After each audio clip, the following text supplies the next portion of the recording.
दखरा आरो खाथि खाला दखरानि नुजाफैनाय मावथि लोगोफोर आरो आंजों फैफानाय क'क्राझार जिल्लानि जोंनि एबसुनि मावथि मोगथां बसुमतारी सेक्रेटारि आरो बे मानास सेरफां गामिनि आइ आफा बिदा फंबाय बयनिसिमबो आङो गिबियावनो दुलाराय बर' फरायसा आफादनि जानानै गोदान बोसोरनि मागो दमासिनि खुलुमनाय आरो अनसायनाय आं नोंथांमोन बयनोबो बावहरबाय आरो बे समाव दहाय मेल जागायनायनि सिगाङाव जोंखौ लामा दथा लांगोनानिफ्राय बरायना लाबोनाय गासिबो मोसागिरि बिथांमोननिसिम आङो दुलाराय बर' फरायसा आफादनिफ्राय हामबायनाय जासिदों आरो बिथांमोन बयनोबो समायना रमायना हारिमु दिन्थिफुंनायनि थाखाय आं बयखौबो आखाइ खबना होनो थाखाय खावलायबाय। दखरा दुलाराय बर' फरायसा आफाद सालबारिनि बोसोरारि जथुम्माजों सोमोन्दो लाखिनानै दिनैनि बे गेवलां मेलाव मिरु दुलाराय बर' फरायसा आफादनिफ्राय हांख्रायहरनाय लेखायै जों सफैबाय आरो बिथांमोनखौ जों हामबायनाय होदों। दा बे समाव दिनै दहाय मेल बेखेवगिरि बिथाङा बुंलांनाय बादियैनो माखासे बाथ्राफोरखौ जोङो समाज बिथिं दुलाराय बर' फरायसा आफादनि थाखानाय मावथांखिनि बिथिङाव जों माखासे सावरायलांगोन। दा बे लेखायैनो दिनै ओरैबायदि मोनसे समाव दं जोङो जाय समफ्रा बर'नि जारिमिनाव मुगानि उनाव एबा माखासे बोसोरनि उनाव फैबाय थादों आरो जोंबो दिनैनि मोगथां मुलुगाव बर'नि जारिमिनाव आरो दुलाराय बर' फरायसा आफादनि हान्थिनाय लामायाव जों बाहागो जानो मोननाय समसिमाव बेबादि मोनसे थासारियाव दं जाय समा जों बयजोंबो मोनदांजानाय सम। बे जाबाय दुलाराय बर' फरायसा आफाद होनोबा बर' हारिनि गेजेराव माहारियारि आफाद हिसाबै दहाय एसे आगोलाव मोसानाय बायदि मोसानानै मेथाइयाव बे मेथाइया आइजोजों आइजो दावगालांगोन जों होननायल' नङामोन। बेयाव ओंथिया बिराद गुवार। जों हारिजों हारि दावगालांनायनि आइजोनि गोहोखौ लानानै आइजोनि रावजों फोरमायनाय बे मोनसे मेथाइ। जानजि खाफ्रानो थिननाय साग्रिद जानानै ग्रेद ग्रेद दावगालांनो थिननाय राजा लामायाव ग्रेद ग्रेद दावगालांनो थिननाय आरो बे मेथाइयाव आइजोनि महरजों गासै बर' फिसा एबा मानसि माहारिखौ फोरमायनो नाजानाय जादों। अन्थाइ थाप्पाबादि जों उन्दुनानै दाथासै, दावगालांगोन जों, जुजिलांगोन जों। दा बे मेथाइनि ओंथिजों रुजुनानै नायोबा जोंनि बर' हारिनि जि दावगाबोनाय, जि जुजिबोनाय, जि मोनसे थासारिखौ सौसिबोनाय बे मेथाइया दिनैसिमबो खाबजायो आरो बिनि गेजेरावनो जाय बिथांमोना मोसालांबाय आइजोनि गोहोजों आइजोनि फोरमायथिजों गासै माहारिखौ फोजाखांनायनि जे मोनसे नेरसोन आं बिथांमोनखौबो साबायखर बावदों। दा बेजों लोगोसे जोंनि बिटिआर सुक्ति जानायनि उननि जे सम 2020 मायथाइ 27 जानुवारिनिफ्राय दिनैसिम जोङो मोनसे गोदान मोनदांथियाव दङ। बेबादिनो 1993 मायथाइयाव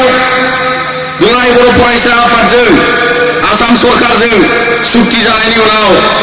बै समावबो बेबादि हयथ' मोनसे थासारि जादों। गासै बर' हारिनि एबा आसाम नाङैनो एबा सारा भारताव बर'फोरनि थाखाय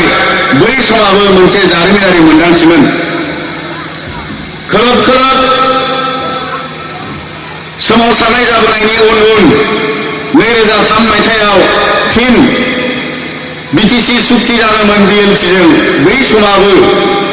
गासै बर' फिसाफोरनि थाखाय आरोबाव बेबो मोनसे ट्रेन्जिशन आरो सोलायनाय मुगानि मोनसे सम दा दिनै 2020नि उनावबो 27 जानुवारियाव एबसु NDFB आरो UBPA गासैबो सागान होनानै जे सुक्तिखौ खालामबाय बिनि उनावबो गोदान नोजोर आरो मोनदांथिजों बे आसाम हालामाव रायजो जानाय बिटिआर हालामनि गासै गुबुन गुबुन हारिजों लोगोसे बर' फिसाफोरनि गोसो गोरबोआव माखासे सोलायनायनि थासारिया गाबखांफैबाय दा बेनिखायनो बे गासैबो थासारिनि उनाव दुलाराय बर' फरायसा आफादा समजों खाबजानानै समजों गोरोबनानै माखासे थांखि बिथांखि लाबोनाय जादों थिग बिदिनो 2003 मायथाइयाव BTC सुक्तिनि उनाव जोङो जोंनि राजनीतिक इसुनि दाबिनि सोमावसारनायखौ बै समावबो दान्दिसे सम एबा बङाइगावनि कनफारेन्सआव बिथांखि लानानै सोमावसारनायखौ दोनथ'नाय जादोंमोन देग्लायबो 27 जानुवारिनि उनाव तामुलपुराव मोनसे जर'खा जथुम खालामनानै दुलाराय बर' फरायसा आफादा जालांनाय बिटिआर सुक्तिखौ मान होनानै बरायनानै जोंनि आलादा रायजोनि राजनितिनि सोमावसारनायखौ जोङो दोनथ'नाय जाबाय अदेबानि जोंनि बे मोनसे गणतान्त्रिक खान्थिजों फैनानै गासैबो बर' हारिया जावरिखांनायनि उनाव सोमावसारनायनि मोनसे थासारियाव नोंथांमोन बयबो बाहागो जादों दा बेनिखायनो दिनैनि समाव जों दाबो दुलाराय बर' फरायसा आफादा नोंथांमोन बयखौबो बिनि थाखाय जोङो रोजा रोजा साबायखर बावो दिनैनि मोनदांथियाव आगुनि दैदेनगिरि दिनैनि दैदेनगिरि आरो गासै आइ आफा बिदा फंबायमोनहा सोमावसारनायाव बाहागो जाबोजोबनायनि उनाव जोङो मिथिगौ गोबां जोंनि माहारियारि थासारि आरो जोंनि रैखाथिनि जोंखौ रैखाथि होलांनो थाखाय हारिखौ बोखांलांनो थाखाय बेबादि मोनसे हयथ' दिनै समजों खाब जानानै बेबादि गोरोबथा जादों दा बेनिखायनो जों बरायदों आरो बेनिखायनो बे मोनसे समा जों बयनिबो थाखाय मोनसे गोदान मोनदांथिजों नोजोर बोनायनि सम दुलाराय बर' फरायसा आफादा बर' हारिनि गेजेराव बर' माहारिनि गेजेराव जोनोम जाजेननायनिफ्राय 1967 मायथाइनिफ्राय दिनैसिम 54 बोसोर बारबोबाय दा बे आफादा माहारिनि आफाद हिसाबै जि खामानि मावनानै जि माहारि फोजाखांनाय गावनि राव थुनलाइ हारिमु दोरों आरो गासै जौगानाय बिथिङाव रांखान्थि बिथिं समाज बिथिङाव फोसाबनायनि खामानि मावनायनि गासैबो मोनदांथियाव दिनैबो जोंहा बेफोर खामानिया दाबो एखेयैनो दङ दा बेनिखायनो बे सुक्तिनि उनाव जे राजनिति इस्युखौ लानानै सोमावसारदोंमोन राजनिति बिथिङावबो दुलाराय बर' फरायसा आफादा नांनाय समाव बाहागो लानाय जोंनि संबिजिरारि गोहोजों जोङो बाहागो लादों जोंनि संबिजिराव ओरैबायदि बुंनाय दं दुलाराय बर' फरायसा आफादा मोनसे राजखान्थियारि गौथुम नङाब्लाबो बर'फोरनि थामोनथानि फारसे खैफोद फैयोब्ला राजखान्थियारि आयदाफोरखौबो आखायाव लानो आरो गोजोरथि सुस्रांनो खामानि मावगोन दा बे खामानिखौ लानानैनो गोबां खेब राजनिति बिथिङाव दुलाराय बर' फरायसा आफादा बाहागो जाबोयो आरो बेबायदिनो समारि थासारिजों जादों नोंथांमोनहा मिथिबाय थांनाय बिसायख'थियावबो जोङो MP इलेक्शनानो जाथों MLA इलेक्शनानो जाथों देग्लायनि BTC इलेक्शनानो जालांबाय बेयावबो जोङो थोंजोङै राजनितिनि माखासे एक्टिभिटिसआव आरो राजनिति बिथिंनि खामानियाव जों थोंजोङै UPPL हान्जाखौ मदद होनानै खामानि मावनाय जादों अदेबानि बिटिआर सुक्तिखौ दहाय खालामनानै जोङो बे गासैबो बिटिआर सुक्तिनि जि मोनफुंनो हानाय जिफोर भारत सरकारा आसाम सरकारा जोंनो होनाय सुक्ति खालामनाय माखासे जोंनि फसंथान अनुष्ठान एबा गोबां हाबाफारिखौ मावफुंनांगौनि खाथिराव जोङो गोदान सरकार लाबोनो थाखाय बेबादि मोनसे राजनितिनि फोथाराव जोङो बाहागो जादों दा बे जोंनि दुलाराय बर' फरायसा आफादनि मोनदांथियै आरो मोनदांथिनायजों माहारिनि जानानै बर' हारिनि जानानै जोंनि संबिजिराव लिरनाय बादियै जों बाहागो जाबाय। अदेबानि दिनैनि समाव जोङो बे गासै राजनिथि बिथिं समाज बिथिंखौ नोजोर लानानै माखासे सोलायनाय एबा मुगाजों खाब जानानै सोलिलांनो थाखाय खुंथाय गोहोखौ सोलायनो थाखायबो जोङो बाथ्रा बुंबोनो गोनां जाबाय। मानोना सम आरो थासारिजों बर' हारिनि जारिमिनाव बेबादि खैदां खैफोद बेबादि गासै बिथिङाव दुलाराय बर' फरायसा आफादा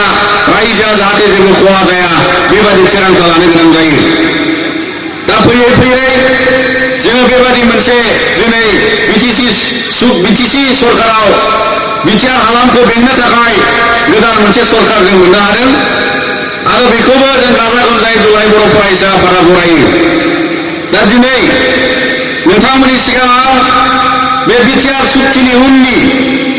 दुलाराय बर' फरायसा आफादनि जिफोर खामानि दामानि जागोन दिनैबो नोंथांमोना जि खामानि दामानियाव दुलाराय बर' फरायसा आफादखौ बर' हारिया मोनबोदों जोंनियाव दङ। बे बेनारावबो लिरनाय दं, जोंहा मोन्थोर दङ, खौसेथि थामोनथाय आरो जौगाथाय। आरो दुलाराय बर' फरायसा आफादा खौसेथि थामोनथाय आरो जौगाथायनि मोनथाम बिन्दोआव जोङो गासैबो खामानिखौ बे जारिमिनाव नुबोदों। बर' हारिनि खौसेथियाव गुबुन गुबुन हारिजों खौसेथियाव गुबुन गुबुन थांखि बिथांखि लानानै रांखान्थि समाज बिथिं सोलोंथाइनि गासैबो बिथिंखौ हमजानानै खौसेयै बर' हारिखौ फोजाखांनायनि एबा जौगाहोनायनि हाबाफारियाव जोङो खौसेथियै दङ। जौगाथायनि बेलायाव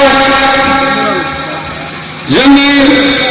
जौगाथाय आरो जोंनि जि सार्भाइभेलनि बेलायाव जोंनि दावगाथायनि बेलायाव जोङो दिनै रांखान्थि फेहेरनानै सोलोंथाइ जौगानानै जोंनि गासैबो आइ आफा बिदा फंबाया गोजोन मोनसे थासारियाव गोजोन मोनसे समाज सोद्रोमस्रि मोनसे समाज दानानै दावगालांनायनि मोनसे दावगाथायाव दुलाराय बर' फरायसा आफादा अराय सम बाहागो जानानै दङ आरो इयुनावबो थागोन। आरो बेबादिनो जोंनि बे दावगाथाय आरो जौगाथायाव जों गासैबो नोजोर बोनानै जोंहा मा खामानि मावनांगौ दं नोंथांमोनाबो दिनै दुलाराय बर' फरायसा आफादनाव दख'रानि गेजेरजों जिल्लानि गेजेरजों फोरमायथिलायनायनि उनाव जोंनि हाबाफारि रनसायनायजों निस्सय जोङो बे थांखि बिथांखिखौ रायजोनि थाखाय जोङो खामानि मावनो थिरांथा लागोन। दा बेबादिनो जोंनि बे खौसेथि थामोनथाय आरो जौगाथायाव जोंनि जि थामोनथायाव जोङो दाबो दिदोम जोंनि राव थुनलाइ हारिमु धोरोम गासैखौबो लानानै जोङो माहारि हिसाबै एखुथायै जोङो थांनानै थानो लुबैनायाव जों बयबो दिदोम आरो बेयाव जोंनि आफाद हिसाबै माहारिनि गासैबो बर' फिसाया बे बिथिङाव गोसो गोरबोनिफ्राय बयबो दिदोम। दा बेनिखायनो जोङो माहारि हिसाबै दावगालांनांगोन आरो बे जोंनि मोन्थोरा अराय सम हारिनि मोन्थोर जानानै थालांबाय थागोनखौ जों गोसो फोथायो। बेजों लोगोसे दुलाराय बर' फरायसा आफादा 50 बोसोर जानाय लोगो लोगो जोङो गल्डेन जुबलि एबा सनाथि मायथाइ फोरबो फालिनायाव जोङो मोनसे नोजोर रनसायनानै फोसावनाय जादों। जोंनि नोजोर फोसावनायाव जायगा जायगा बे नोजोरनि मुङाव जोङो अन्थाइ खाम्फा गायसननानै बे नोजोरखौ रायजोनि खाथियाव जोङो लिरनानै दोनबाय आरो बेबादिनो गोबां जायगायाव दंबावो बे नोजोरनि खुन्थिया खाम्फाखौ गायसननांगौ आरो बे जाबाय जोंनि नोजोरा थां माव आरो जौगा। थांनानै थानाया ओरैबायदि थांनानै थानाय मान सन्मान होखारे अनलायनाय जोंनि गेजेराव गोजोननाय जोंनि गासैबो आंखाला सुफुंजानानै थांनानै थानो मोननाय जोंनि मोनथायनि आंखाला सुफुंजानाय जि मोनसे थांनानै थानायनि मर्यादा जों बेखौ मोनदांनो थाखाय 50 बोसोर जानाय समाव माहारिनि गेजेराव बे मोनसे नोजोरखौ जों लाबोनाय जादों। थांनानै थानाय मावनाय खामानि मावनायनि बेलायाव जों गासैबो बिथिङाव सोलोंथाइनि खामानि मावनाय समाज दानायनि खामानि मावनाय आबाद बोखांनाय आबाद जानायनि खामानि मावनाय हाबा हुखा सोरजिनाय गावबागाव आदब खायदाखौ माहारियारि दोरोंजों मावलांनायनि जे आदर्श बेखौ लांफाजोबनानै खामानि मावनायनि जि मोनसे नोजोर बेखौ जों बयबो लानांगोन आरो बिनिखायनो थां माव आरो जोबनायाव जौगा जों बयबो जौगानो लुबैयो जोंनि दिनै गासैबो हारि माहारि सारा मुलुगानो जौगानायनि नोजोरजों राजनितिनिबो स्ल'गान होयो समाज बिथिंनिफ्राय मेथाइ खन्थाइयावबो जों जौगानायनि फारसे जोङो स्ल'गान होयो दा बिनिखायनो बे जौगानांगौब्ला जोंनि बर' हारिया दहाय रायखांनाय बायदि बड'फा उपेन्द्रनाथ ब्रह्मआ जोंखौ बोसोन होनानै गालांबाय जे बर' हारिया सानसे गेरेमसा हारि जानांगोन जोङो सोदोमस्रि गोनां हारि आरो बे सोदोमस्रि गोनां हारिया जोङो सानसे बेलासे जोंनि जौगाथायजों जोंनि जौगानायनि बेलायाव जों बयबो सानफ्रोमबो ओंखाम बोथिफा मोनजाजासे जों जौगानांगोन जों न'खरफ्रोमबो बर'नि न'खराव गुबुननि न'खराव जोंहा उखुम मुदा थाजोबनाय न' गंसे उन्दुजानाय थाजोबनांगोन आरो बे नोजोरजोंनो जोंनि जौगानायनि नोजोरखौ लानाय जादों जोंनि साफ्रोम गथ' गथाय जोंनि मोनफ्रोमबो जेनेरेशना जोंनि मोनफ्रोमबो खोलोबनि मानसि माहारिया सोलोंथाइ मोनजोबनाय जों मोनसे जौगानाय हारि जानांगोन जोंनि हारियाव गासैबो बिथिङाव खामानि मावग्रानि आंखाल जानो मोननाय नङा आबादारिनि आंखाल जानो मोननाय नङा जोंनियाव दानाय लुनायनि गोरोंनि सुबुंनि आंखाल जानो मोननाय नङा जोंनियाव गासै बिथिङाव रोंगौथिनि आंखाल जानो मोननाय नङा बेखौ लानानैनो जोंनि नोजोराव जोङो थां माव आरो जौगानाय मोनथाम सोदोबनि बे नोजोरखौ लानाय जादों गोलाव सम दुलाराय बर' फरायसा आफादनि जारिमिनखौ नुबोबाय जों मिथिबोबाय नोंथांमोनाबो नुबोबाय बाहागो जाबोबाय मानोना बे आफादा हारिनि गेजेराव थायै थायै गोबां खैदां खैफोदनि गेजेरजोंब्लाबो बे हारिनिनो आफाद जानानै थादों दा बिनिखायनो जोंनि बे मोन्थोर आरो नोजोर बे गासैखौबो लाजोबनानै जोंहा बिनि आन्दोआव जेबो थाखोमानाय दोनखोमानाय खामानि गैया अदेबानि रायजोनि थाखाय जोङो गोबां खामानिखौ रायजोजों थानानै खामानि मावनायनि थासारिखौ दानो नाजाबोदों दा दिनैबो जोंनियाव गोबां लाखानाय थांखि मावथांखि दङ दुलाराय बर' फरायसा आफादा थोंजोङै सोलोंथाइनि बेलायाव राफोदै खामानि मावनायनि थांखि लानानै 2007 मायथाइनिफ्राय गुन गोनां सोलोंथाइनि मावथांखि फोसावदों दा दिनैसिमबो जोंनि बे गुन गोनां सोलोंथाइनि मावथांखिया दङ जोङो आलादायै बे मावथांखिनि गेजेरजों जोंहा गोबां फरायसा फरायसुलि दिथागिरि बिमा बिफाखौ लानानै फोरोंगिरि बे सोलोंथाइ आरो जोंनि समाज आरो फरायसा बे थाम खनायारि सोमोन्दोआव जोंहा दिनै गोबां खामानि मावनांगौ दाबो दंबावो आरो बिनिखायनो फोरोंगिरि बिमा बिफा जोंनि समाज आरो जोंनि सोलोंथाइ बेबस्थायाव गुन गोनां सोलोंथाइ लाबोनो थाखाय जों ज'यै दाबो दावगालांनांगोन खामानि मावलांनांगोन आरो बिनिखायनो बे जोंनि मोनसे जि मावथांखि जायखौ मिशन होननानै जोङो बुंदों दा बेबादिनो समाज फोसाबनाय जौगानायनि थाखाय खामानि मावनांगौनि थाखाय बड'फा उपेन्द्रनाथ ब्रह्मनि मुङाव जोङो मोनसे गोजोरथियारि मावथांखि जोङो लाबाय बड'फा गोजोरथियारि मावथांखिनि गेजेरजों सोरबिथिं रांखान्थि बिथिङाव जौगानाय आइजो माहारिनि जोथोनाव आइजोफोरनि रैखाथिनि जौगानायनि बायदि बिथिङाव बाहागो लानानै खामानि मावनायनि जोङो सिद्धान्त लाबाय आरो बे जोंनि मावथांखियाव दङ बेबादिनो बर'नि गासैबो खोलोबनि आबादारि बायदि बिथिङाव गोरों गोरा सुबुंफोर थानाय जोंनि आइजें आइला जोंनि गासैबो दोरोङारि ट्रेडिशनेल गियान जाय गियानजों बर' हारिया दिनैसिमबो दावगाबोदों बे गासैखौबो गुवारै लांनो थाखाय बे जोंनि बड'फानि मोनसे मावथांखिया मानोना बड'फाया जोंखौ अरायसम गोसोखाङो जे बर'आ गेरेमसा हारि जानांगौबा गावनि थाखानाय नंगुबै गावनि थाखानाय थागिबि आखुथायखौ जोङो लांफाजोबनांगोन दा बेबादिनो दिनै बिथांनि रावाव बिथाङा बुंलांदोंमोन जे बर' हारिया मोनसे साइन्टिफिक ससियेलिजमनि दाराजों खारनांगोन होननानै बिगियानिक मोनसे सुबुंखान्थिजों जोङो सोलिनांगोन जोङो दावगानांगोन होननानै बिथाङा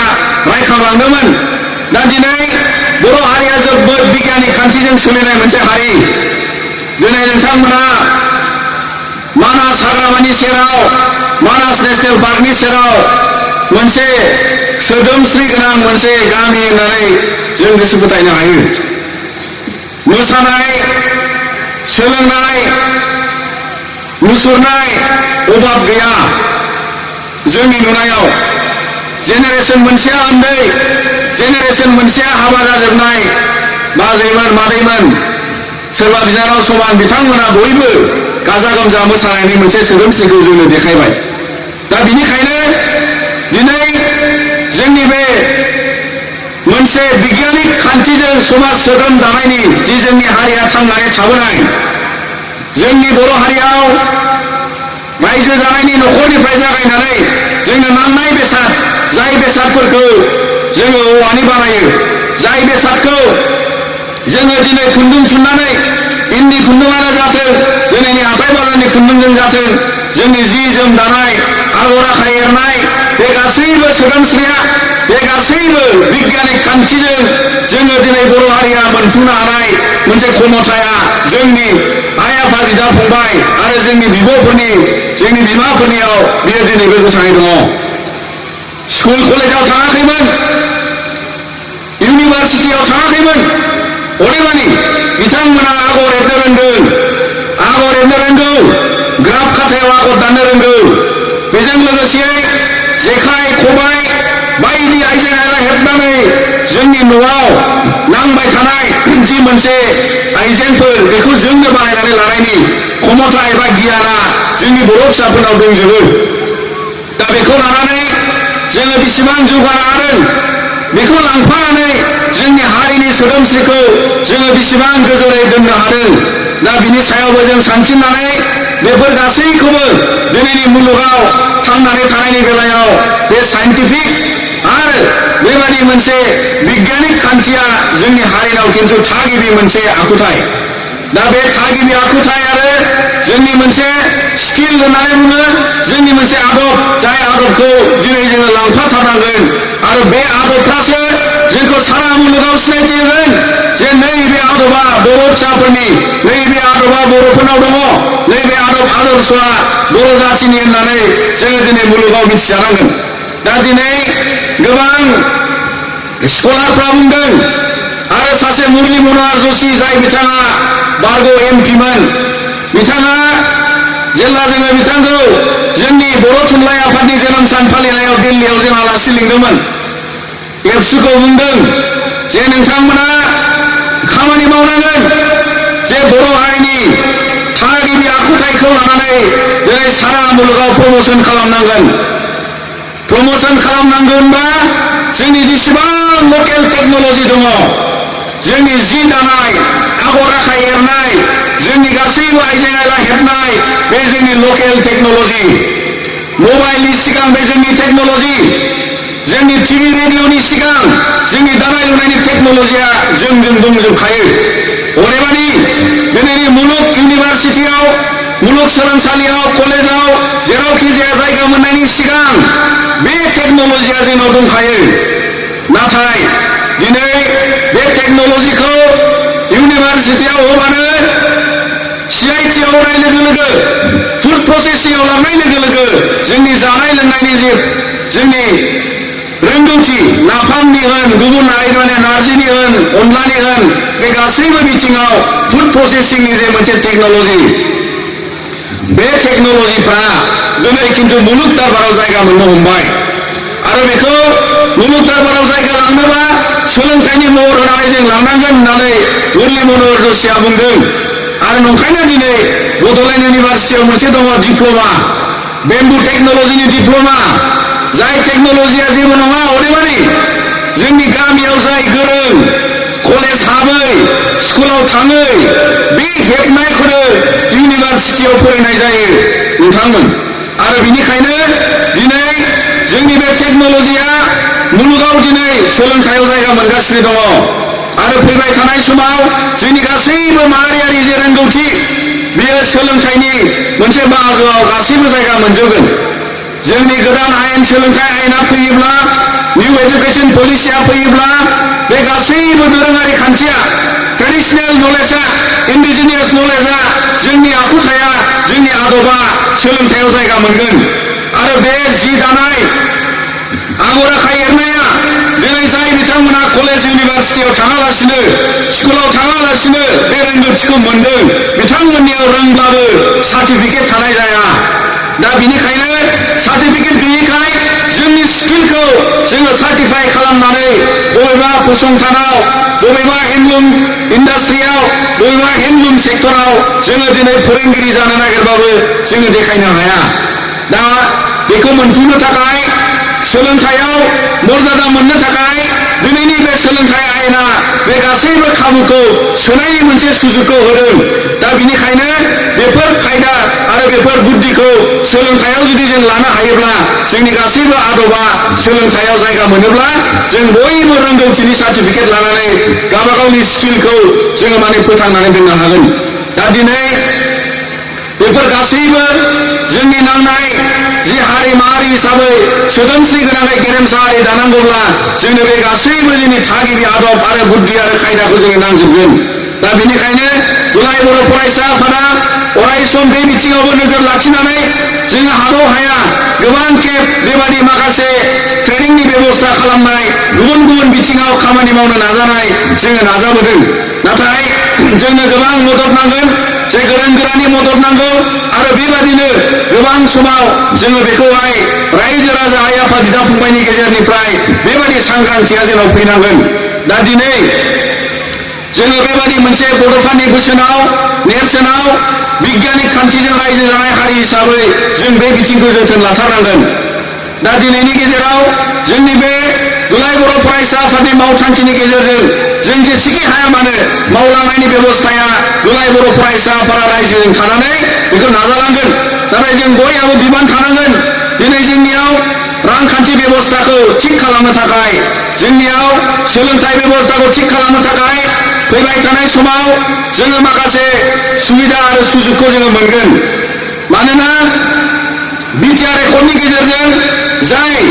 सोलोंथाइ बेबस्थाखौ लानानै मुलुगसोलोंसालि फैगोन सेन्ट्रेल इउनिभार्सिटि फैगोन एनआइटि फैगोन आरो बेबायदिनो गोबां मेडिकेल कलेजनि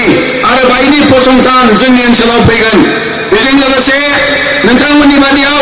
मानास इक' टुरिजमनि डेभेलपमेन्टनि थाखाय जि बेबस्था एकर्डनि दारै लाबोनाय जादों आरो बेजों लोगोसेयै गोबां ओनसोलाव दिनै बायदि जोंनि जेराव लाइमोन सेंग्रा सिख्लाफोरखौ ट्रेनिंनि बेबस्था होनानै गाव गावबागाव रांखान्थि बिथिङाव खामानि रोंनानै खामानि मावलांनो थाखाय गसंथानो थाखाय जि मोनसे सुजुग आरो सुबिदा बेखौ दिनै जों मोनजोबनो हायाखै दा बिनिखायनो जोंनि ओनसोलाव जोंनि बे बिटिआर हालामाव जोङो बेबादि फसंथानफोरखौ एकर्डनि गेजेरजों मोनफुंनायखौ जोङो बेखौ गासैबो सुबिदाखौ लाजोबनानै जोंनियाव जोहोलाव लाइमोन सेंग्रा सिख्लाफोरखौ खामानि रोंहोनायनि मोनसे सुजुगखौ जों लानांगोन दा बिनि थाखाय जोङो दिनै थामथिम जानांगोन जोङो नुबाय थांनाय बोसोरा जों बयनिबो थाखाय मोनसे आलादा अलखदनि सम ओरैबादि अलखदनि सम जाय समखौ जों रावबो सिमाङावबो नुफेराखै आरो जों रावबो मिथिफेराखैमोन जे मुलुगाव बेबादिबो जाफेरो बेराम मोनसे फैनाय लोगो लोगो सारा मुलुगानो थाबथाजोबनाय हान्था मेला थाबथानाय खामानि दामानि थाबथानाय ट्रेन एर'प्लेन बास गारि गासैबो थाबथाजोब्बाय आरो जोंनि रांखान्थिनि जे मोनसे जौगानायनि दारा बेबो थाबथादों दा बेयावनो जोंबादि गोलैसोनाय हारिया आरोबाव बांसिन नोजोर लानानै जोङो नोजोर बोयोबा नुयो जोंनि बिदा फंबाय बिब' बिनानाव जाय बिथांमोना बायजोआव फरायहैदोंमोन खामानि मावहैदोंमोन गावनि न'खरखौ फिनो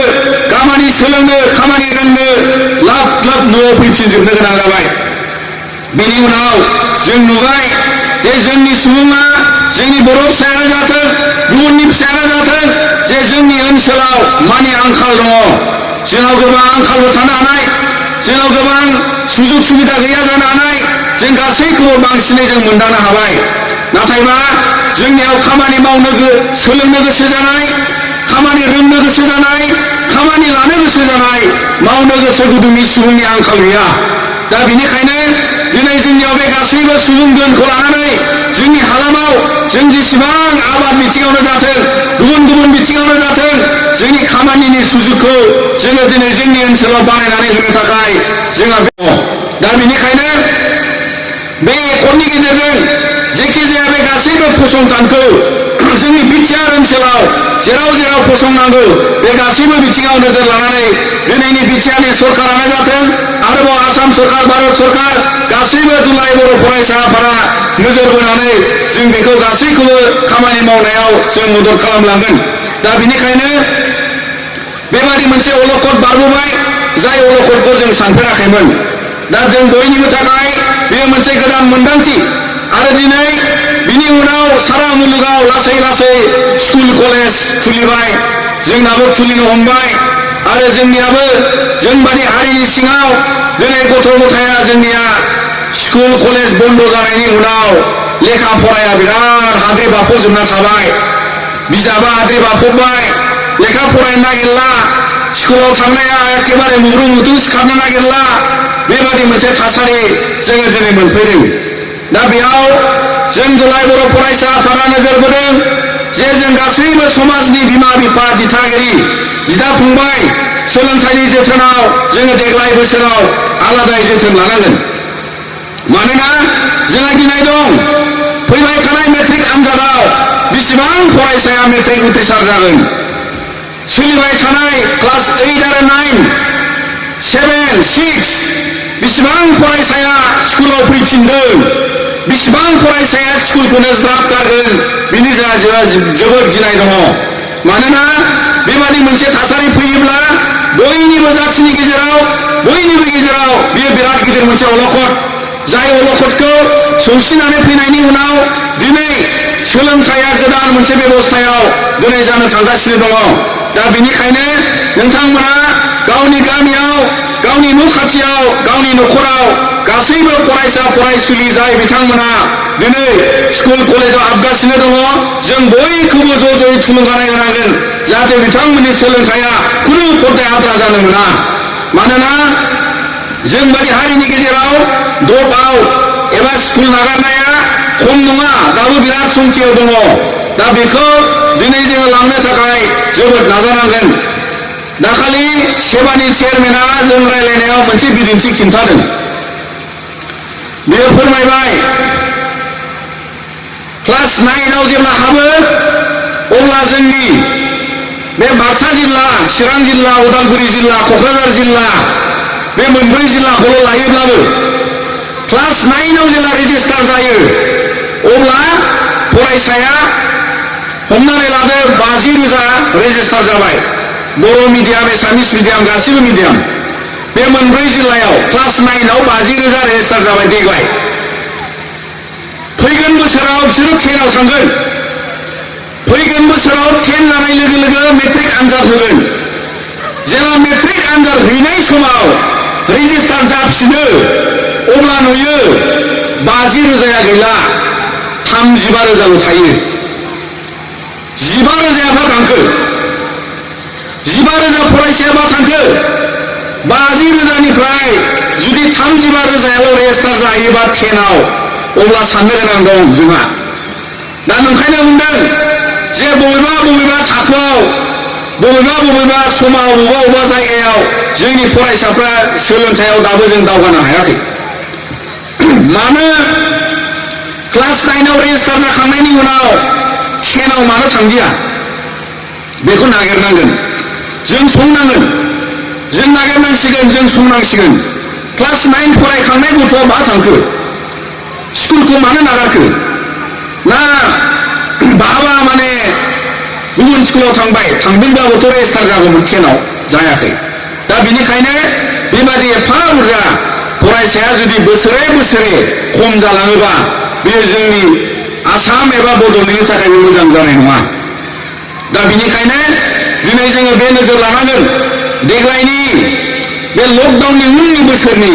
जि सोलोंथाइनि जे हार जि मोनसे सोलोंथाइ जौगानायनि मोनसे थासारि बेयो मोनसे जोबोद नायनो गोनां मोनसे थासारि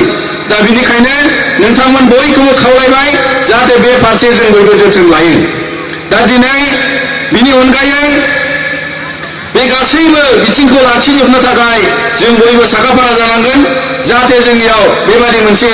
जौगाथाया जेबो माने खहा जाया। दा फैनानै बिटिआर एकर्डनि मोनसेल' बाथ्रा रायखांनो लुबैदों जे दिनै बिटिआर सुक्तिनि गेजेरजों जाय जाय खामानिखौ आसाम सरकार आरो भारत सरकारा मावनो होननानै सुक्ति होबाय बेनि गेजेराव गोबां सुक्तिनि माखासे दफाफ्रा मावफुंजाबाय। आसामाव बर' रावा मावख'आरि राव जाबाय। दा दिनै जों गासैबो मावख'आव जोंनि दरखास्त होनाय जोंनि बायदिसिना लिरनाय लिरबिदां होनाय बैफ्राव जोङो बर' रावजों लिरनानै होजोबनायनि मोनसे खाबु दङ आरो बेखौ जों लानांगोन। बेजों लोगोसे दिनै बर'नि आलादा डाइरेक्टरेट जाबाय। जाय डाइरेक्टरेटनि गेजेरजों जोंनि गासैबो बर' बिजोंनि जेंनानि जि मोनसे समाधान खालामनायनि लामा जों बेखौ आसामनि डाइरेक्टरेटनि गेजेरजों जों लांनो हायो। जोंनि बिटिआरआव आलादा डाइरेक्टरेट दंखायो, नाथायबा जोङो बे आसाम हादरनि बर' मिडियाम आरो गासैबो बर' मिडियामनि जेंनाफोरनि लेखा साफायनाय फोरोंगिरि थिसननाय जितु आसाम सरकारा मावनानै हरो बे बेलायाव जोंनि डाइरेक्टरेटनि गेजेरजों जों बेखौ मावना लानायनि खाबुखौ थोंजोङै दिनै जोङो मोनदों। आरो बेजों लोगोसे भेन्सार स्कुलखौ प्रभिन्सियेलाइज खालामनायनि थाखाय 6.3 जे क्लजनि गेजेरजों मोनसे कमिटि बानायनाय जाबाय। दाखालिसो जोङो 5 अक्ट'खालि बे आरसिजेन जाय बिथाङा कमिटिनि चेयारमेन बिथांखौ लोगो हमनानै जों सावरायदों आरो बिथाङा जोंनो फोरमायदों मानोना जोङो बिटिआर ओनसोलनि गासैबो भेन्सार स्कुलनि लिस्ट आरो स्कुलनिफ्राय कलेजसिम जेसेबां हिसाब दङ आरो आसामनि बर' बिजोंनि लिस्ट जोङो बिथांमोननो गथायजोब्बाय आरो बिनि उनाव बिथांमोना दिनै आयेन सोदांनायनि खामानि मावगोन आरो बे आयेन सोदांनायनि खामानिखौ थाबैनो मावगोन होननानै बिथांमोना जोंनो खोथा होदों। आरो बे सोदांनायनि खामानियाव थोंजोङै जोङो सागानगिरि आफाद हिसाबै एबसुखौ बिथांमोना बाहागोआव लायो। दा बेनिखायनो बे हाबाफारियाव जोङो लोगो जानो मोनगोन आरो जों मिजिंथिदों जे गोदान एजुकेशन पलिसिखौ नोजोर लानानै गोदान आयेन सोलोंथाइनि आयेनखौ नोजोर बोनानै जोंनियाव गोदान रोखोमै जुदि सोलोंथाइनि मोनसे थासारिखौ दाफामनांगौबा जोङो बै आयेननि गेजेरजों जों खालामगोन। दा बेनिखायनो जोंनियाव भेन्सार प्रभिन्सियेलाइज जानायनि मुङाव जोङो गोबां आयेनखौ सोलाय सोल' खालामनानै प्रभिन्सियेलाइज खालामनायनि राहाखौ लानो थाखाय आसाम सरकारजों सावरायनायाव जों बाहागो जागोन। दा बेनिखायनो बे मोनसे बाहागोआ जागोन होननानै दिनैनि समाव खामानिया सोलिगासिनो दङ आरो बेखौनो बिथांमोना जोंनो मिथिहोदों। दा फैबाय थानाय समाव जों गासैबो जों मिथिगौ एकर्डआव कमिसन मोनसे दानाय जाबाय जाय कमिसननि गेजेरजों जोंहा दिनै गिदिरथार मोनसे राजनितिनि मोनसे नोजोरजों मुलाम्फाखौ लानो थाखाय बे सुक्तियाव जों मोननो हादों। बे जाबाय बे बिटिआर हालामनि एरियाखौ बारायनाय जाय एरियाखौ दिनै जोङो गफुर हालामसिम मोननो लुबैनानै जोङो दाबि दैखांदों आरो बे दाबिया भारत सरकार आरो आसाम सरकारा सुक्ति खालामनाय समसिमाव गनायनानै लानाय मोनसे जोंनि जे सुक्तिनि गेजेरजों मोनसे इन्टारनेलि बे मोनसे दाबिखौ गनायनानै होदों आरो बिनिखायनो बे कमिसनखौ दानानै जोंनाव सनितपुर बिश्वनाथखौ हमजाबनानै जोंनि बिटिआर हालामा गोलाव मोनसे बर'फोर रायजो जानाय ओनसोलखौ नैबे दथि फारिलाइनि जे खुंथाय 6 सिडुलनि जे आन्दाराव बिटिआर खुंथायखौ दिनै बे ओनसोलखौ फोलावनायनि खामानिया दिनै जागासिनो दङ आरो बिनि गेजेरजों जोङो मिथिगौ सारा आसामाव बे सुक्तिनि गेजेरजों बर'फ्रा मोननै बाहागोआव गाव खुंथाय गोहोखौ लानानै रायजो खुंनायनि गोहोखौ मोनदों। मोनसेया जाबाय बर' कसारि वेलफेयार अट'नमास काउन्सिल जाय आसामाव बर' गामिफोर दङ बिथांमोना बेयाव मोनसे बर' कसारि वेलफेयार अट'नमास काउन्सिलनि खुंथाय गोहोखौ लानानै दिनै आसामा बे बिलखौ पास खालामनानै होबाय। दा बेनिखायनो बे सुक्तिनि गेजेरजों जि मोनसे राजनिति मर्यादाजों गाव खुंथाय गोहोखौ लानानै आसामाव थानाय बर'फ्रा गावनि खोन्दो मोननैयाव गाव खुंथायखौ दिनै जोङो सामलायनायनि गोहोखौ मोनदों। दा बेनिखायनो बे बिटिआरनि ओनसोल फेहेरनाय ओनसोल लावनायनि उनाव जोंनि आरोबाव थांनाय बिटिसि इलेक्सनाव जेरै 40 समष्टियाव इलेक्सन जादोंमोन फैबाय थानाय समाव जोंनिया 60 समष्टि जाहैगोन जोंनि एरिया बारायखांनायनि उनावनो। दा बेनिखायनो बे मोनसे जोंनि सुक्तिनि गेजेरजों जों बयबो बर' फिसाफोरनि जि कानेक्सन जे जोंहा बिटिआरआव गहपुर हालामा जों बयबो बर' फिसानि थैजों सोमोन्दो थानाय मोनसे जायगा जाय जायगायाव 1989 मायथाइयाव 535 बर' फिसाया खेबसेनो बै जायगायाव मुंख्लं जादोंमोन आरो बिनिखायनो जों गासैबो दुलाराय बर' फरायसा आफाद गुबुन गुबुन आफादा बै गहपुर हालामखौ जों रावबो बावनो हाया आरो बिथांमोनाबो जोंजों थैनि सोमोन्दो लानानै दिनैनि बे बिटिआर हालामाव हाबनायनि साखाफारा जानानै दङ। दा बेखायनो जोंनि बे सुक्तिनि गेजेरजों जेसेबां जोङो दावगालांनायनि खामानि मावनांगौ बेखौ दुलाराय बर' फरायसा आफादा जों थख' थख' मावलांगोन। दा बिनिखायनो जोबनायनि सिगां आं नोंथांमोन बयनिबो सिगाङाव माखासे दुलाराय बर' फरायसा आफादनि मोनदांथिजों नोंथांमोननि ओनसोल जेरावबो जोङो सोलायजानायनि थासारिखौ लुबैनानै जों खावलायलांगोन जे दिनै जों मिथिगौ दुलाराय बर' फरायसा आफादा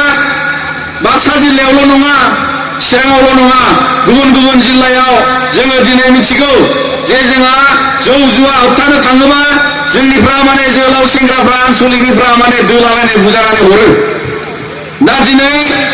दुलाराय बर' फरायसा आफादा जन्म जानायनिफ्राय हारिनि मोजांनि थाखाय हारिखौ रैखाथि होनो थाखाय बेफोर खामानियाव आखाइ होनो गोनां जादों। जोङो जौ जुवाखौ होबथानानै आरो दिनैनि समाव ड्राग्सनि जे मोनसे आक्रमण बे ड्राग्सनि आक्रमणनिफ्राय उदां जानो थाखाय खिन्थु जों बयबो गामिनि बयबो सुबुङा बयबो फरायसाया फोरोंगिरि बिमा बिफा दिथागिरिया जोङो सांग्रां जानानै खामानि मावनांगोन। आरो दिनै गोबां सुबुङा नोजोर लानानै बुंदों पुलिस मिलिटारिफ्रा जे समाव जोंखौ लोगो हमनानै सावरायो बिथांमोना बुंदों नोंथांमोना बर'नि माहारियारि आफाद रायजोनि गेजेराव हाबनानै साबधान खालामनाया मोजां मानोना ड्राग्स जाग्राया बर' ड्राग्स फानग्राया गुबुन। जोंनि जेनेरेशना जुदि ड्राग्स जानानैनो जुदि मोनफा मोनफा जेनेरेशना दंस जायोब्ला बर' हारिनि गेरेमसा हारि दानायनि सिमाङा जाफुंसार जानाय नङा। जों मिथिगौ गोबां जायगायाव क्लास 10 क्लास 9 सोरबा 12 फरायनाया फिरि फिरि खेबसेनो दंस जागासिनो दङ मानोना बोसोरसेयाव जुदि साबा बर' लाइमोन जोहोलाव सेंग्रा सिख्लाया जुदि ड्राग्सजों गफबनानै फाग्ला फाग्लि जानांगौबा बेयाव जोंहा जेनेरेशना जेबो जानाय नङा। दा बेनिखायनो दिनै जौ जुवा ड्राग्सनि जि मोनसे आक्रमण बेयो जोंनि हारिखौ जुर्ला खालामनायनि थाखाय बेयो मोनसे हाथियार आरो बे हाथियारखौ जों होबथानांगोन। जोङो दिनै अस्त्रनिफ्राय उदां जानाय मोनसे हारि आरो बे अस्त्रनिफ्राय उदां जानाय हारियाव दिनै जोंनि गेजेराव गोदान अस्त्र बाहायदों बे अस्त्रआ जाहैबाय ड्राग्स आरो बिनिखायनो बे ड्राग्सनिफ्राय उदां जानो थाखाय जों बयबो जानजि खाफ्रानांगोन। दहाय गानाव बुंनाय बायदि दहाय मेथाइयाव बुंनाय बायदि जानजि खाफ्रानो उन्दुनानै थानो मोननाय नङा नंखायनो बे गाना जुगे जुगे खाब जागोन बर' माहारिनि गेजेराव आरो दिनै नंखायनो आइजोनि महराव दिनै बे गाना बेरखांदों समाजनि गेजेराव। दा नंखायनो जोंहा दिनै खामानि दं बे ड्राग्सनि आक्रमण जौनि आक्रमण जुवानि आक्रमण जों बे गासैखौबो गैया खालामलांनो थाखाय समाजाव जों खामानि मावनांगोन। आरो गिदिरथार मोनसेया जाहैबाय जोङो जेरावबो नाजाबोदों अराय सम जों खावलायलांगोन जे बर'आव गुन गोनां सोलोंथाइ लानानै सोदोमस्रि गोनां हारि दानो थाखाय जों जुजिनाय मोनसे हारि आरो जुदि बिनि गेजेरावनो जोंहा दाबो जोहोलाव लाइमोन सेंग्रा सिख्लाफ्रा बैसो जासाबै समावनो जुदि हाबा जायोब्ला जोंहा बिराद गिदिर खहा जायो। मानोना सोलोंथाइ आद्रा जानानै हाबा जानाय समाव जोंनि सोदोमस्रि गोनां हारि जानायनि सिमाङा आद्रा जायो न'खर मोजां सोरजिनायनि सिमाङा आद्रा जायो रांखान्थि बिथिङाव राफोद मोनसे समाज सोरजिनो थाखायबो उन्दै बैसोआव हाबा जागोरोबा बैसो जास्लाबै समाव हाबा जागोरोबा बेबो जोंनि थाखाय गोब्राब थासारि फैयो। दा बिनिखायनो दिनै बे थासारिनिफ्रायबो जों बयबो उदां जानांगोन आरो बयखौबो नोजोर लानानै जोंनि समाजाव बेबादि मोनसे थासारिखौ जोङो दिनै फोसाबलांनायनि सम। मानोना जों गोलैसोनाय हारि नंगौ नाथाय आसामाव आरो नर्थ इस्ट इन्डियायाव बर' हारिया बयजोंबो मिथिजानाय मोनसे बिदा हारि जाय हारिया बयनिबो सिगाङाव दिनै मिथिजायो आरो बिथांमोना जोंखौ बिदा हारि हिसाबै मानियो। आरोबाव बिथांमोना मिथिगौ जे नर्थ इस्टनि गासैबो ट्राइबेल हारिनि गेजेराव जोङो बर' ट्राइबेलानो सुबुं सानखोआव बांसिन आरो बिनिखायनो जों बर' राव रायज्लायग्रा बर' हारिया सुबुं सानखोआव बांसिन थानायखाय दिनै जोंनि बे सोदोमस्रि जोंनि जौगानायनि थासारियाबो बयनिख्रुइबो साबसिन जानांगोन। दा बिनिखायनो दिनै जोंनि सोलोंथाइनि हार बारायनांगोन, जोंनि समाजनि मोजां मोजां बिथिङाव जों जौगानायनि लामाखौ लानांगोन। दा जोबथारनायाव आं दिनै मोनसे गोसोखांनाय बाथ्राखौ फोरमायनो लुबैदों जे दुलाराय बर' फरायसा आफादा मोनसे ओरैबायदि आफाद जाय आफादनि गेजेरजों दिनै जोंनियाव मोनसे आदबा माहारिनि गेजेराव मोनसे आदब जानानै थादों। दिनै जाय बानजाय आफादनि आफादगिरि बिथाङा दहाय बुंदों, बिथाङा गाव सासे एक्स आर्मि एक्स सार्भिसमेन, नाथायबा दिनै बिथांमोना गाजा गोमजा बे प्रग्रामखौ खुंनानै होनो हादों। जेबो खम जायाखै होननानै जों बुंगोन। आरो दिनै बर' हारियाव एबसु जोनोम जाजेननायनिफ्राय माहारिनि गेजेराव बेबायदि एबसुनि कनफारेन्स खुंनाय, एबसुनि हाबा हुखा मावनायनि आन्दोआव मोनसेल' आखुथाय दं बर' हारियाव। बे आखुथाया जाबाय जे बर' हारिया गाव गोसो जानानै मावनाय, गाव गोसो जानानै बारसोमनाय, बे मोनसे आखुथाया बर'नि बिराद गिदिरथार मोनसे गुन। आरो बियो दिनै माहारियारि आफादाव दङ आरो माहारियारि आफादखौ लानानै गासैबो बर' फिसानियाव आखुथाया बे दङ। बे जाबाय इंराजियाव बुङोब्ला भलन्टारि मोनसे जि खामानि मावनाय, भलन्टियार खालामनाय। आरो दिनै बर' हारियाव एबसुनि जारिमिनाव गोबां जोंनि मावथि लोगोफ्रा जोंनो खिन्थायो स्कुल फरायनाय समाव एबसुनि कनफारेन्सआव भलन्टियार जानायमोन। आरो दिनै एबसुनि भलन्टियार जानाय समाव स्कुलनि छात्र हिसाबै कनफारेन्सनि भलन्टियार, नाथाय दिनै एबसुनि मावथि हिसाबै रायजोनि खाथियाव एबसुनि भलन्टियार, एबसुनि बिबानगिरि। आरो दिनै बर' हारियाव गासैबो गाव गोसो जानानै मावनानै दिनै एबसुनियाव बर' थुनलाइ आफादनियाव भलन्टारिलि बेबायदि खामानि मावनाय, गाव गोसो जानानै मावसोमनाय जि मोनसे आखुथाय बर' हारिनि गेजेराव बे दिनै दाबो गोथाङै दङ। आरो बे खान्थिखौ जोङो फिरिनि उनाव फिरि बर' हारिया गाव थांनानै थानायनि थाखायनो, गाव थांनानै थानांगौनि थाखायनो बेबायदि मोनसे भलन्टारि मोनसे आखुथायखौ जोङो दिनै मोननो हादों। बे भलन्टारि आखुथाय थानायखायनो बर' हारियाव एबसुनि सोमावसारनाया भलन्टारिलि जादों। नोंथांमोनाबो गोसो मोदोम गावखौ बावसोमनानै बाहागो लाबोदों, गाव गावनो गोसो जानानै थांदों। आरो बेबादिनो भलन्टारिलि मोनसे गणतान्त्रिक आदर्शआबो बर' हारिनि गेजेराव थांनानै थादों। बेबादिनो दिनै बर' हारिनि गेजेराव BSF जोनोम मोनदों, बेबादिनो बर' हारिनि गेजेराव भलन्टियार फर्स जोनोम मोनदों, बेबादिनो NDP जोनोम मोनदों, बेबादिनो BLT जोनोम मोनदों। आरो गावखौ बावसोमनानै सिलाइनि आन्दलन खालामनानै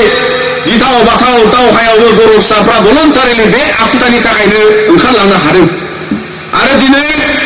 जोंनियाव बे गासैबो आखुथाय थाजोबनायनि उनाव जोङो दिनै बिटिआर सुक्तिनि उनाव बे आखुथायखौ मोजां आखुथायाव लांनो थाखाय जोंनियाव खुनु अभाब गैया होननानै जों गोसो फोथायो। मानोना दिनैनि समसिम फैनाय बेबायदि मोनसे भलन्टारि आखुथायजों फैनाय मोनसे हारिया गाव बावसोमनानै, गाव मावसोमनानै फैनाय जि मोनसे सुबुं दाराखान्थिखौ लाबोबाय, माहारियारि आरि आफाद, सोमावसारनाय बिग्रायारि आफादफोर आरो गासैबो बर'नि फिसाफ्रा दिनै बे मोनसे दाराखान्थिजों फैदों। दा बिनिखायनो दिनै जोंनि इयुन जोलै, जोंनि गथ' गथाय, जोंनि जेनेरेशन्सनि सिगाङाव जोंनि गासैबो जोंनियाव बर' हारिनि गेजेराव बेबायदि भलन्टारिलि गावखौ बावसोमनानै फैनायखायनो दिनै जोंनियाव गोबां मुंख्लं जालांबाय। जोंनियाव हारिखौ बासायनो, हारिखौ बोखांनो, रावनि थुनलाइनि राजनिथि मोनथायनि दावहायाव गोबां मुंख्लं जालांबाय। आरो बिनिखायनो बे मुंख्लंखौ मान होनाय, मुंख्लंखौ गोसोखांनाय, गासै जोंनि समाज बिथिङाव बेबायदि जोंखौ बिहोमा होबोनाय सुबुंफोरखौ गोसोखांनानै थांनाया जोंनि दायथ'। दा बिनिखायनो बे गिलिर बिबानखौ लानानै जोङो दिनै हारि माहारिखौ फोजाखांनानै दावगालांनायनि सम।